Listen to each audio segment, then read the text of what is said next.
This is a lecture from Open Tuition. To benefit from the lecture, you should download the free lecture notes from opentuition.com. Corporate culture, or organisational culture, is very important. It's something we're all actually very sensitive to, and you would have recognised it whenever you start a new school, or first go to college, or maybe start at your employer. Shall we say, you probably go carefully for a few days, a few weeks maybe, because what you want to do is to see people, to see how people do things around there. How do they interact with each other? What do they call each other? Is it first names, second names? Is it very formal? Is it informal? How do they dress? Is there always a culture of, staying that extra half hour at the end of the working day and so on? So defining it as the way we do things around here, and as a way of being sensitive to the culture, is very approachable, very easy to understand kind of what we're talking about.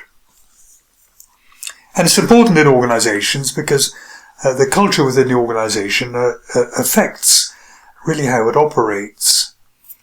If you have a culture in the organisation where people stick very strictly to their job specifications, then if a customer comes in wanting something, then the response they get might be relatively unhelpful. You're kind of saying, "Oh, sorry, I can't help you, it's not my job."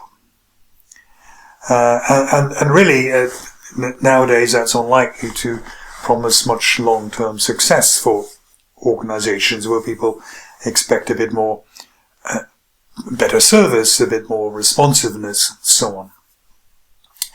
Similarly, the culture may have to change if an organisation changes its kind of approach. If it had been what you might call cheap and cheerful, if it was a hotel, say, a very basic hotel, operated so that for a low cost it gave you fairly basic but okay type of facilities.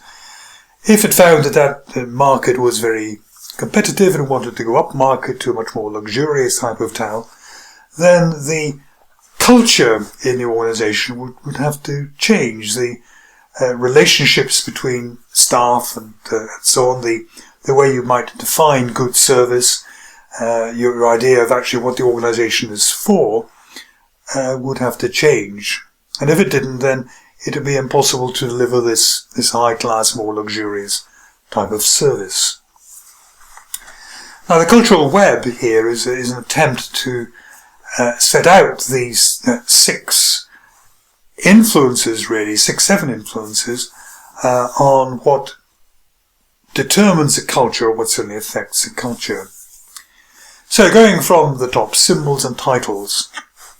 Symbols and titles, for example, are there lots of people called vice president in the organisation, even though they're really managers. Does the board have their reserved car parking spaces? Do senior managers have their own offices where the door closes and so on as a kind of symbol of their superiority? Or is it much more open plan and they just kind of share the space with other people? And I think you can see that this is going to affect the culture. Lots of symbols and titles, if they reinforce the different seniority between people, then it's probably not going to lead to very good communication between people either. Whereas if it's so much more kind of egalitarian, really, then interchange of ideas and so on is much more likely. Power relations, easy way to think of that. Does your boss tell you directly what to do? Or does your boss say, "We have a problem here, what do you think we should do? How do you think you would solve that?" There's a very different feel there in the relationship. You're not just there to be told what to do, with no input whatsoever, no recognition of your skills. If you're asked for your opinion and so on, it's motivating, but also maybe necessary in complex organisations where, of course, the boss will not know everything. And you need to be humble, really, in asking people for their expertise. Organisational structure, and we've already seen tall, narrow versus wide, flat.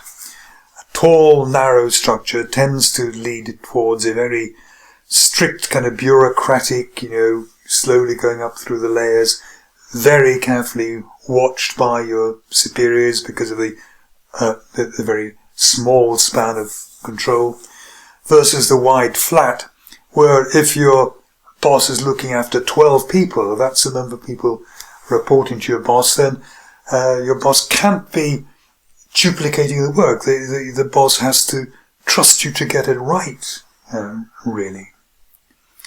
And there's much more delegation, much more trust and responsibility given to you that you will get it right without somebody always double checking what you're doing. Control systems.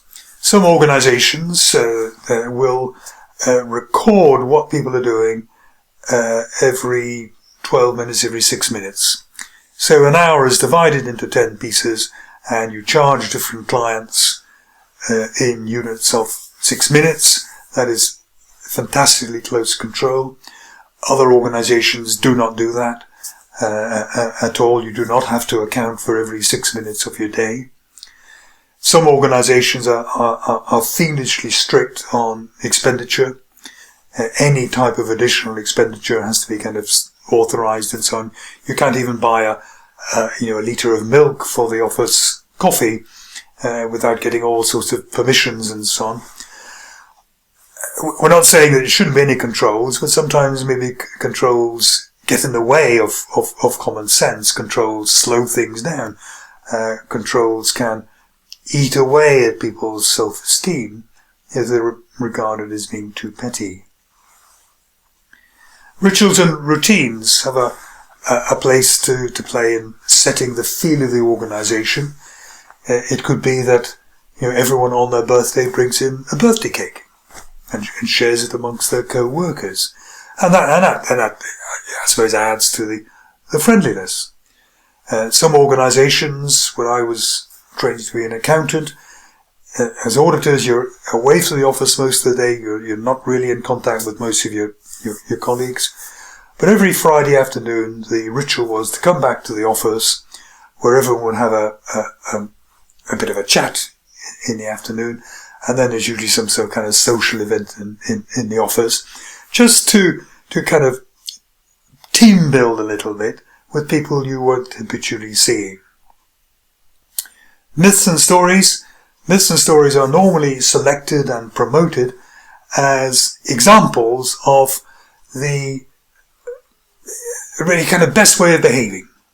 So there might be a myth and story which says, 10 years ago, Friday, we got this work coming in. It had to be done very quickly because the client's bank needed the answer on Monday.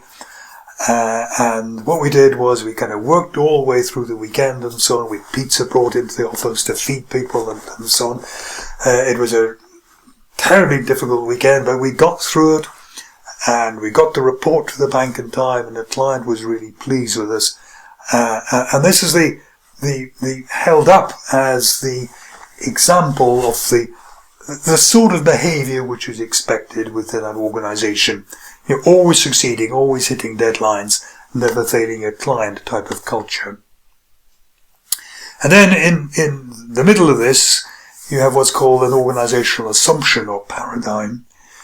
and the organisational assumption is it's quite hard to identify. It's what the people in the organisation really think the organisation is for.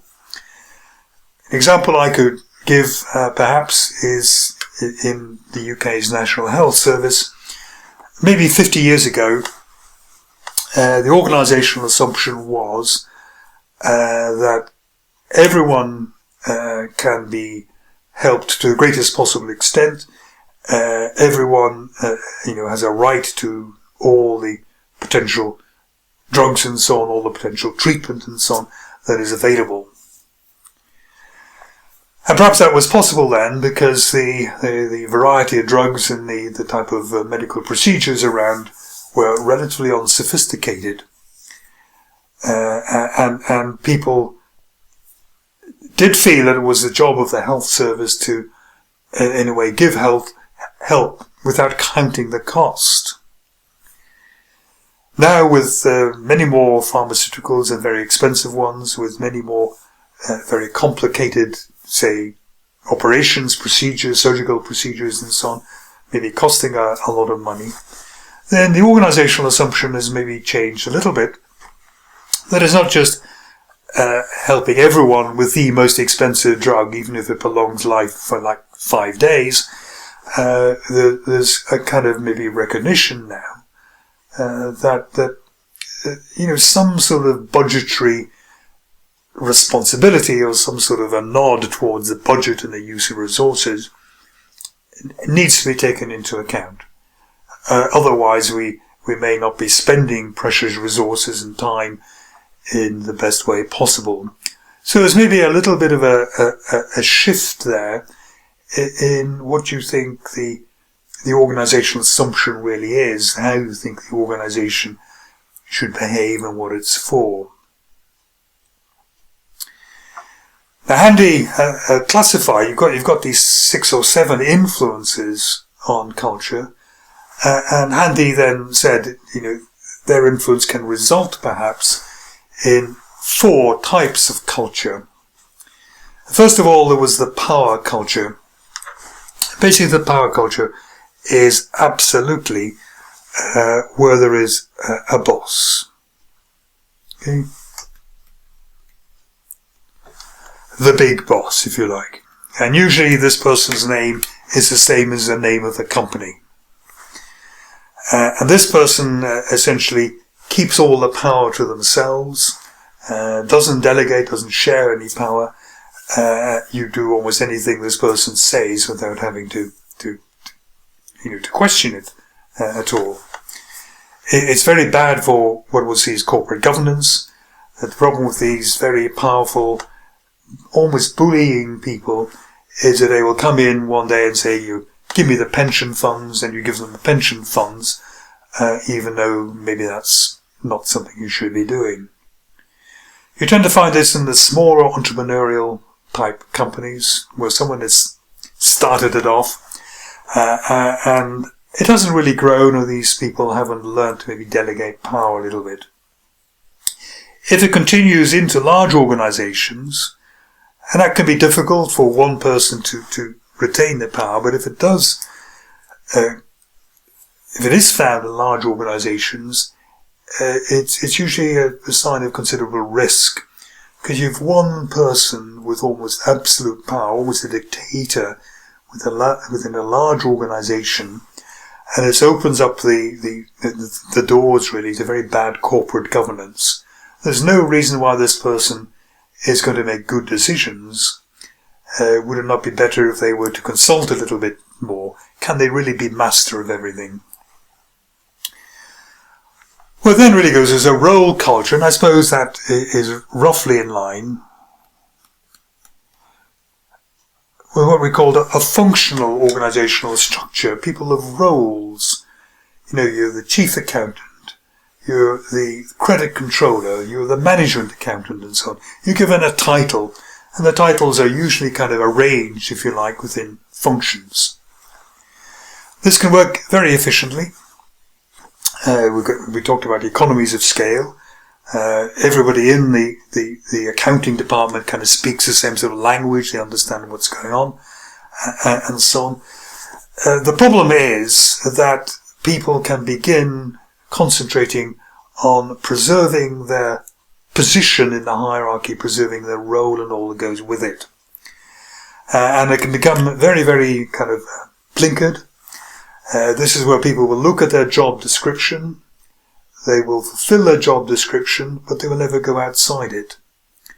So if your colleague was off ill and the customer needed some help, you would be saying, oh, that's not really my job, I'm sorry, I can't help you, you have to wait till my colleague comes back. Now, we're not saying you should take on tasks that you're unqualified for. We're not saying that if the aircraft pilot doesn't turn up, that a cabin attendant can take off, so to speak. But of course, most jobs are not like that. They're not kind of life critical like that. But it's just rather blinkered. I'll do my role and I'll do nothing else, which by and large people have tried to get rid of. What they've changed, or what they've tried to change through, is a task culture, where what is important is get the job done. So we'll cooperate, we'll be flexible. The important thing there is that ultimately we please the customer, please the client, because that's the source of our revenue. And finally, and pretty rare, is a person culture. A person culture is one where somebody, in a way, gets pleasure from what they do at work, but don't really want the context of work, if I can put it like that. So you could envisage maybe a very talented surgeon. What that person wants to do is really to operate, to do the technical stuff. Doesn't really want to have to interact too much with anything to do with the management of the organisation or other departments within the hospital. So they just want to get on doing their thing. And that's the kind of person, you see it sometimes, IT specialists who are very kind of single-minded, they just want to do their coding, and they don't really want to have to interact very much with the wider organisation.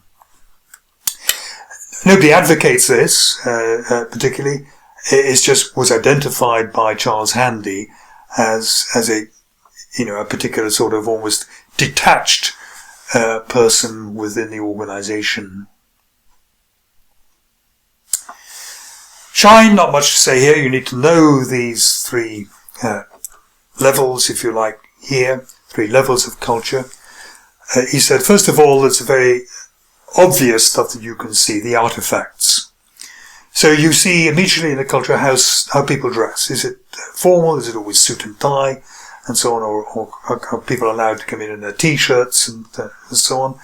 You will see it in how the office is arranged, whether it's open plan or whether it's everybody in separate offices and the like. You will see it in the interaction of people, whether it's very formal or whether it's more informal. These are very easy to see, but maybe to some extent slightly superficial. Then there is espoused values, our strategy. So the espoused value might be, we put a very high premium on high quality. And part of our strategy, part of our goal at being successful is always to deliver products of almost perfect quality. And then further on down, there is a basic underlying assumptions here. Basic underlying assumptions really saying, what is the organisation about? It could be, is it profit seeking? Is it an organisation which wants to do good? Is it an organisation which is primarily charitable? And so on. And whether an organisation is perhaps profit seeking or whether it is charitable will affect to some extent the culture and the type of behaviour within that. Sometimes it takes a little while before you can manage to burrow down to see what the underlying assumptions are. It's very like the paradigm when we looked at the cultural web.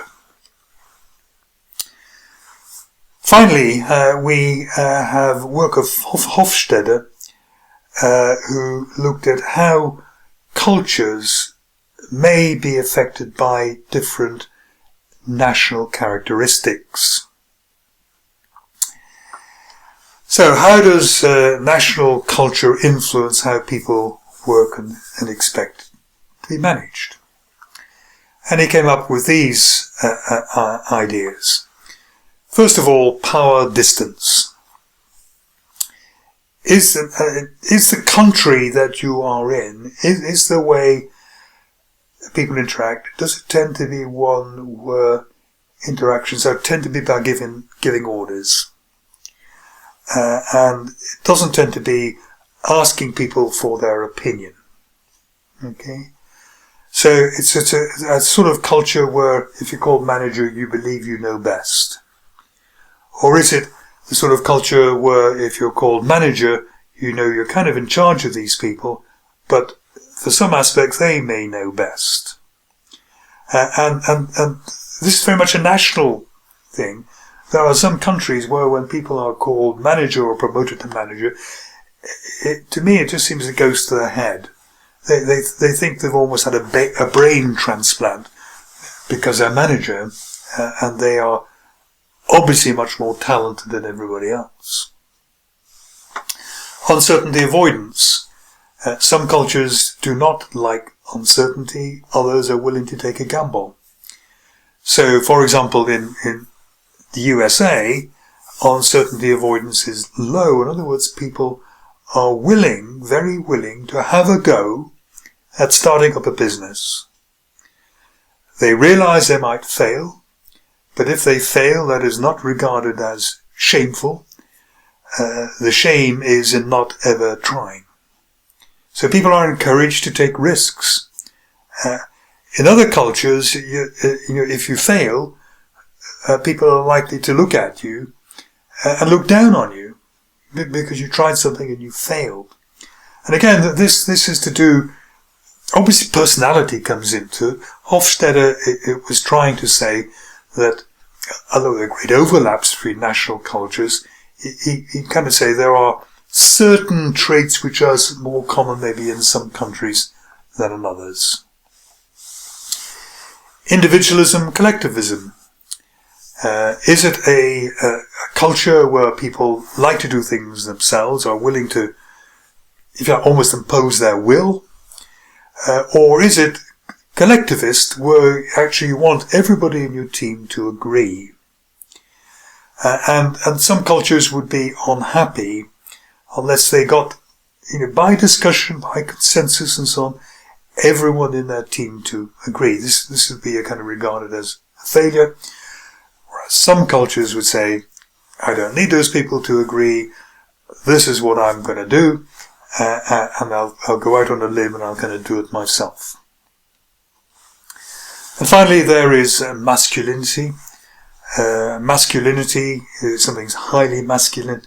It is going to set quite tight targets. It's going to be quite critical of people if they don't get those targets. It's basically the idea of playing hard to win, and maybe being quite ruthless to win. Whereas less masculine, more feminine, takes other qualities into account. If somebody's not doing so well, maybe you help them. You don't see it as an opportunity to do better yourself if they're not doing well. You kind of recognize that maybe teamwork is important in this and that everyone has something to contribute rather than letting people kind of fall by the wayside.